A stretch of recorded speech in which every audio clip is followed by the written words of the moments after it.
Hello दोस्तों, आप सभी का स्वागत है हमारे यूट्यूब चैनल आशीष जी के अकेडमी पे। तो आज का टॉपिक हम लोग केवीएस पीआरटी से साइंस और ईवीएस के क्वेश्चन के साथ आए हैं, जो कि प्रैक्टिस सेट के रूप में यह बहुत इंपॉर्टेंट प्रश्नों के साथ। तो आप लोग इस वीडियो को जरूर देखें पूरा, और वीडियो को शेयर भी करें और लाइक करें, कमेंट जरूर करें।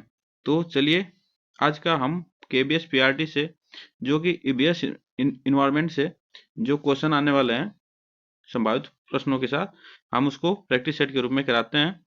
तो चलिए, आज का पहला क्वेश्चन स्टार्ट करते हैं, और आप लोग इस वीडियो को देखकर आपको बेनिफिट मिलने वाली है। तो चलिए स्टार्ट करते हैं आज का पहला क्वेश्चन के साथ, जो कि सबसे अच्छा क्वेश्चन, सबसे उच्च बुद्धिमान स्तनधारी है। तो सबसे उच्च बुद्धिमान स्तनधारी कौन सा है? जो कि यह इंटेलिजेंस मैमल्स जो होते हैं, व्हेल, डॉल्फिन, हाथी, कंगारू। तो कौन सा सबसे उच्च बुद्धिमान जीव है? तो इसमें ऑप्शन कौन सा सही होगा?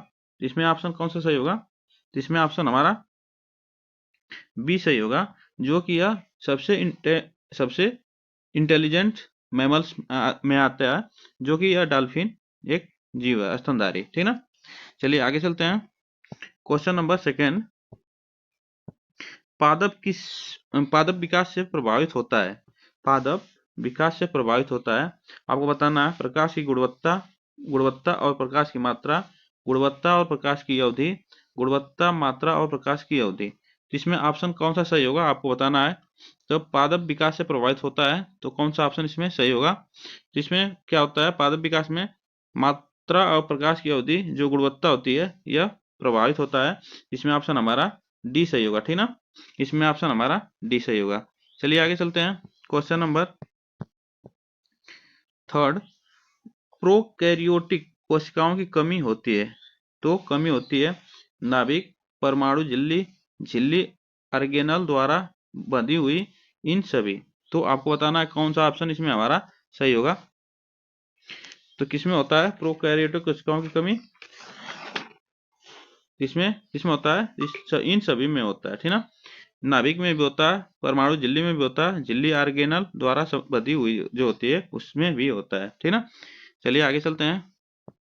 क्वेश्चन नंबर फोर्थ, प्रकाश संश्लेषण में तेरी सॉरी तेजी, यहाँ पे तेजी होना चाहिए, यहाँ पे तेजी आती है। प्रकाश संश्लेषण में तेजी आती है पीली रोशनी से, सफेद रोशनी से, लाल बत्ती से, अंधकार से। तो प्रकाश संश्लेषण में तेजी कैसे आती है? तो यह आती है, किससे आती है? तो यह सफेद जो रोशनी है होती है, उससे जो प्रकाश संश्लेषण होता है तेज होता है। ठीक ना? इसमें ऑप्शन हमारा कौन सा सही होगा? और जो पीली रोशनी होती है सूर्य की, तो उससे विटामिन डी पाया जाता है। ठीक ना? उससे विटामिन डी पाया जाता है, आप लोग इसको याद रखिएगा। ऑप्शन इसमें हमारा बी सही है। चलिए आगे चलते हैं। क्वेश्चन नंबर 5, नाभिक प्रत्येक कोशिका में गोल शरीर वाले अनुवांशिक पदार्थ पहली बार 1831 में खोजा गया था। तो पहली बार 1831 में खोजा गया था, आपको बताना है कब, कौन खोजा था? रॉबर्ट हुक ने, रॉबर्ट ब्राउन ने, रुडोल्फ बिर्चो ने, और थियोडोर स्वान ने। तो किसने खोजा था यह? तो नाभिक प्रत्येक कोशिकाओं में गोल शरीर वाले अनुवांशिक किसने खोजा था? इसमें रॉबर्ट ब्राउन ने खोजा था 1831 में। ठीक ना? यह ऑप्शन इसमें हमारा बी सही है। चलिए आगे चलते हैं। क्वेश्चन नंबर 6, सामान्य लवण को आयोडित करने के लिए निम्नलिखित में से किसका प्रयोग किया जाता है? तो सामान्य जो लवण होते हैं आयोडित करने के लिए किसका प्रयोग किया जाता है? सोडियम का, आयोडीन का, पोटेशियम आयोडेट का, और सोडियम आयोडाइड का। तो इसका प्रयोग किया जाता है, आपको बताना है। तो देखिए, जो सामान्य लवण होते हैं उसमें आयोडित करने के लिए हम पोटेशियम आयोडेट का प्रयोग करते हैं। ठीक ना? इसमें ऑप्शन हमारा कौन सा सही होगा? इसमें ऑप्शन हमारा सी सही होगा। इसमें हम पोटेशियम आयोडेट का प्रयोग करते हैं। आगे चलते हैं। दूध एक ऐसा कोलाइडी तंत्र है जिसमें पानी को पानी को वसा, यहाँ पे क्या होगा, मिस्टेक हो गया, पानी को वसा में परिक्षेपित किया जाता है। वसा को पानी में परिक्षेपित किया जाता है। वसा और पानी एक दूसरे में परिक्षेपित हो जाते हैं, वसा घुल जाती है। इसमें ऑप्शन कौन सा सही है? दूध एक ऐसा कोलाइडी तंत्र है जिसमें क्या होता है कि वसा और पानी में परिक्षेपित किया जाता है, ठीक ना। तो इसमें ऑप्शन हमारा कौन सा सही होगा? तो इसमें ऑप्शन हमारा बी सही होगा, ठीक ना। दूध ऐसा कोलाइडी तंत्र है जिसमें वसा और पानी में परिक्षेपित किया जाता है। ऑप्शन इसमें हमारा बी सही है। क्वेश्चन नंबर 8, बेतला राष्ट्रीय उद्यान कहाँ अवस्थित है? तो बेतला राष्ट्रीय उद्यान कहाँ अवस्थित है? उड़ीसा में, छत्तीसगढ़ में, बिहार में, झारखंड में। तो कहाँ अवस्थित है आपको बताना है बेतला राष्ट्रीय उद्यान। तो बेतला राष्ट्रीय उद्यान कहाँ पे अवस्थित है? तो यह है झारखंड में, जो कि बेतला राष्ट्रीय उद्यान अवस्थित है, ठीक ना। चलिए आगे चलते हैं। झारखंड के किस जिला में पक्षी अभ्यारण्य अवस्थित है? तो झारखंड के किस जिले में पक्षी अभ्यारण्य अवस्थित है? कोडरमा में, जमशेदपुर में, साहेबगंज में, दुमका में। तो कहाँ पक्षी अभ्यारण्य अवस्थित है झारखंड में? आपको बताना है किस जिले में। तो यह कहाँ पे है? तो यह साहेबगंज में जो है यह जिला है झारखंड का, वहाँ पक्षी अभ्यारण्य अवस्थित है। चलिए आगे चलते हैं। क्वेश्चन नंबर 10, नाटिलिटी सीधे निर्भर है। नाटिलिटी सीधे निर्भर है, आपको बताना है। तो नाटिलिटी सीधे निर्भर है किस पर? जनसंख्या का जन्म दर पर, जनसंख्या का मृत्यु दर पर, ये वे भी दोनों, इनमें से कोई नहीं। तो इसमें किस पे निर्भर करता है नाटिलिटी? तो यह किस पे निर्भर करता है? तो यह जनसंख्या के जन्म दर पर निर्भर करता है, ठीक ना। जनसंख्या के जन्म दर पर निर्भर करता है। ऑप्शन इसमें हमारा ए सही है। चलिए आगे चलते हैं। एड्स का संचरण होता है। एड्स का संचरण होता है हाथ मिलाने से, असुरक्षित यौन संबंध से, रक्त ट्रांसफ्यूजन से, वे बी एवं सी दोनों। तो देखिए, हाथ मिलाने से एड्स नहीं होता है, ठीक ना। इसमें होता है असुरक्षित यौन संबंध बनाने से और रक्त ट्रांसफ्यूजन से जो होता है, यह इससे होता है एड्स। और इसमें ऑप्शन हमारा कौन सा सही होगा? डी सही होगा, ठीक ना। चलिए आगे चलते हैं। क्वेश्चन नंबर 12, विश्व जैव विविधता दिवस किस दिन मनाया जाता है? तो विश्व जैव विविधता दिवस कब मनाया जाता है आपको बताना है। तो 5 जून को पर्यावरण दिवस मनाया जाता है, ठीक ना। पर्यावरण दिवस मनाया जाता है। और 22 मई को क्या मनाया जाता है? तो जैव विविधता दिवस मनाया जाता है, ठीक ना। तो इसमें ऑप्शन हमारा बी सही होगा। चलिए आगे चलते हैं। क्वेश्चन नंबर 13, जैविक संसाधन में सम्मिलित नहीं है। तो जैविक संसाधन में सम्मिलित नहीं है वन, जीव जंतु, चारागाह, खनिज। तो कौन सम्मिलित नहीं है आपको बताना है। तो देखिए, जैविक संसाधन में सम्मिलित जो नहीं है, तो ये हमारा जो है खनिज, यह ऑप्शन हमारा सही है। खनिज जो शामिल नहीं है जैविक संसाधन में, ठीक ना। वन शामिल होता है, जीव जंतु शामिल होता है, चारागाह शामिल होता है, यह सब शामिल होते हैं, और यह खनिज शामिल नहीं होता है। चलिए ऑप्शन हमारा डी सही था। पर्यावरण जीव के पारिस्थितिकी कारकों का योग है। तो पर्यावरण जीव के पारिस्थितिकी कारकों का योग है, यह किसने कहा? पी सोरोकिन ने, फिटिंग ने, सैंपल ने, दीक्षित ने। तो किसने कहा आपको बताना है। तो पर्यावरण जीव पारिस्थितिकी कारकों का योग है, तो इसने किसने कहा है? तो यह फिटिंग ने कहा है, जो कि ऑप्शन इसमें हमारा बी सही है। चलिए आगे चलते हैं। उत्खनन का पर्यावरण पर क्या प्रभाव पड़ता है? उत्खनन का पर्यावरण पर क्या प्रभाव पड़ता है? वन संपदा नष्ट हो जाती है, वायु प्रदूषण में वृद्धि होती है, ध्वनि प्रदूषण बढ़ता है, उपरोक्त सभी। तो आपको बताना ऑप्शन इसमें हमारा कौन सा सही होगा, ठीक ना। तो देखिए, वन संपदा जो उत्खनन होता है पर्यावरण का पर जो होता है, तो उससे क्या होता है कि पर्यावरण पर असर पड़ता है। तो इस पे क्या होता है, वन संपदा जो होती है नष्ट हो जाती है, ठीक ना। तो इस पे क्या होती है, वन संपदा जो नष्ट होती जा रही है आजकल, आप लोग देख रहे हैं जो कि ज्यादातर खनन हो रहे हैं, तो उससे क्या होती है, वन संपदा नष्ट हो रही है, जिसे पेड़ पौधों को काटकर खनन किया जा रहा है। तो इसमें ऑप्शन हमारा ए सही होगा। चलिए आगे चलते हैं।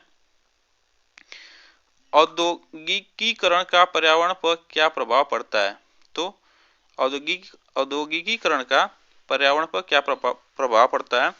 वायु प्रदूषण में वृद्धि, ध्वनि प्रदूषण में वृद्धि, जल प्रदूषण में वृद्धि, उपरोक्त सभी प्रदूषणों में वृद्धि। तो इसमें ऑप्शन हमारा कौन सा सही होगा, आपको बताना है। तो देखिए, औद्योगिकीकरण का जो प्रभाव पड़ता है, तो वह सबसे ज्यादा प्रभाव किस पे पड़ता है? तो यह सबसे ज्यादा प्रभाव वायु पर पड़ता है, ठीक ना। जो कि औद्योगिकीकरण से जो धुआं गैस जो निकलती है, तो उसमें वायु में मिल जाती हैं, तो यह वायु क्या होती है, उससे जहरीली होती है। तो इसमें ऑप्शन हमारा कौन सा सही होगा? वायु प्रदूषण में इससे वृद्धि होती है, ठीक ना। तो ऑप्शन इसमें हमारा ए सही है। चलिए आगे चलते हैं। क्वेश्चन नंबर 17, निम्नांकित में कौन सा अच्छे संसाधन नहीं है? तो कौन सा अच्छे संसाधन नहीं है? जल, वायु, सौर ऊर्जा, खनिज। तो कौन सा अच्छे संसाधन नहीं है, आपको बताना है। तो इसमें ऑप्शन कौन सा सही है हमारा, ठीक ना। तो इसमें देखिए, जो अच्छे जो 6 9, ठीक ना, तो ये क्या है? खनिज, ठीक ना। अच्छे मतलब जो देखिए जल, वायु और सौर, यह 6 नहीं होते हैं, ठीक ना। और यह क्या होते हैं? अच्छे जो खत्म हो जाता है खनिज, ठीक ना। तो इसमें ऑप्शन हमारा डी सही है। नहीं पूछा है तो यही हमारा ऑप्शन सही है। जनसंख्या विस्फोट संबंध है। जनसंख्या विस्फोट संबंध है, किससे संबंध है, आपको बताना है। उच्च जन्म दर तथा निम्न मृत्यु दर, उच्च जन्म दर तथा उच्च मृत्यु दर, निम्न जन्म दर उच्च मृत्यु दर, निम्न जन्म दर वे निम्न मृत्यु दर। तो इसमें देखिए, जनसंख्या जब विस्फोट होता है, हो रहा है, जो कि इसमें क्या होता है, उच्च जन्म दर जो बढ़ती जा रही है और मृत्युओं की संख्या कम होती है। तो इससे हमारा जनसंख्या में वृद्धि हो रही है। तो इससे क्या होगा, ऑप्शन इसमें हमारा ये सही होगा, ठीक ना। उच्च जन्म दर दिन पे दिन बढ़ती जा रही है और मृत्यु दर कम होती जा रही है, तो इसके वजह से ऑप्शन इसमें हमारा ये सही होगा। चलिए आगे चलते हैं। क्वेश्चन नंबर 19, बांध परियोजना ने देश की विशिष्ट वनस्पतियों को नष्ट कर दिया, यह कथन किसका है? सुंदरलाल बहुगुणा का, बाबा आमटे का, मेघा पाटकर का, डॉक्टर माधव का। तो किसका यह कथन है, आपको बताना है।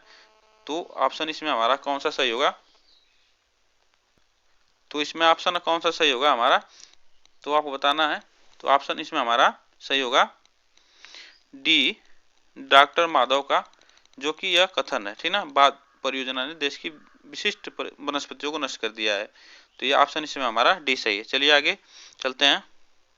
लिखित में से किस क्षेत्र में झूमिंग कृषि से वनों का विनाश सर्वाधिक होता है? तो झूमिंग कृषि से जो होता है वनों का विकास, तो कहाँ सबसे ज्यादा होता है विनाश? तो आपको बताना है, उत्तर पूर्व भारत में, उत्तर पूर्व भारत के आदिवासी क्षेत्रों में, हिमालय के गिरिपदों में, मरुस्थलीय क्षेत्रों में। तो इसमें ऑप्शन जो सही होगा, इसमें कौन सा सही होगा? जो झूम खेती होती है, आप पढ़े होंगे झूम खेती, तो इसमें क्या होता है, कहाँ सबसे ज्यादा होती है? तो यह उत्तर भारत में होती है और कहाँ होती है? आदिवासी क्षेत्रों में होती है। तो इसमें ऑप्शन हमारा कौन सा सही होगा? तो ऑप्शन इसमें हमारा बी सही होगा। चलिए आगे चलते हैं। यह सबसे ज्यादा उत्तर भारत में होता है, उत्तर पूर्व भारत में। चलिए आगे चलते हैं। मानव तथा पर्यावरण के बदलते संबंधों का अध्ययन मिलता है।